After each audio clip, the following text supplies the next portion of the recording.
Let me ask you about the Aaron Rodgers trade. Now that this is done, now that Rich can breathe again and he's not pacing around and making us all miserable, because let's face it, it's been an exhausting couple of months. And by the way, Chris Brockman, I think I heard you say something about your prognostications for how this is going to turn out, I think, in New York. Thoughts? Yeah, I just don't think it's going to go well. Yeah.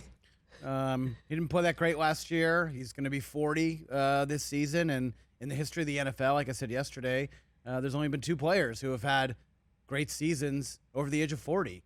It's Tom Brady and Brett Favre. How much do you think his performance last year, hey, look at me, now I'm interviewing. How much do you think his performance last year was impacted by injury? Injury to himself? Yeah, I would say that's probably likely. Injury, new players, getting familiarized with new offensive weapons, and that's exactly what's going to happen with the Jets. So why should we think that anything's going to be different? Well, the thing that annoyed me, rubbed my fur the wrong way last year was his complaints about the new players and not being in sync. Well, you want to be in sync, show up for the offseason program. Absolutely. And So that'll be interesting to see what happens this year. Will he show up early? You know, it's like, remember the Menendez brothers who were convicted of killing their parents? And in their defense in the sentencing hearing, one of their defenses was, well, you know, we're orphans. Okay, you killed your parents. You can't plead the fact that you're orphans in your defense. So you didn't show up for off-season programs. You really can't complain that you're not in sync. Name me another sports show where you show up and you hear Aaron Rodgers compared to the Menendez brothers. Just name me one. I'm just saying. Or you've got someone old enough on the show that remembers the Menendez brothers. Oh, God. Are we that old? I think we are. Is that really happening? I get it. All right, let's talk about this compensation package for Aaron Rodgers. And Mike, I don't know if you can pull it up, but I'd love to see this. So look at this, guys. For those of you watching on Roku, you're seeing this. The 2023 first-round pick, 15th overall is what the Jets get. 2023 fifth-round pick. The Packers get 2023 first-round pick, 13th overall.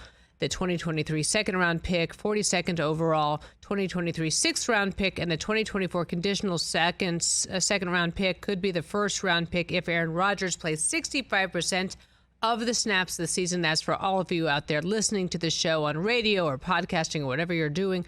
Want to be equal opportunity, of course. But what do you think of this compensation package? If both teams are satisfied with the deal, that's all that matters. And I know people want to discuss who won the trade. I don't look at it that way. If the Packers are pleased with what they got in compensation, if the Jets are fine with what they gave up, if everyone's happy, well then, yay, everyone's happy. I don't understand why we have to assess everything in life as a winner and a loser.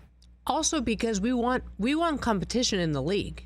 I mean, we want everyone to come out of this draft as winners because we want to see more competitive teams out there. Competitive balance is the league's goal. The league wants, and this is a stated goal, this isn't a secret, that every year, every fan of every team thinks his or her team can win it all. That every week of every season, every fan of every team thinks his or her team can win that game. Catch the Rich Eisen Show every single day on the Roku channel, 12 to 3 Eastern, for free.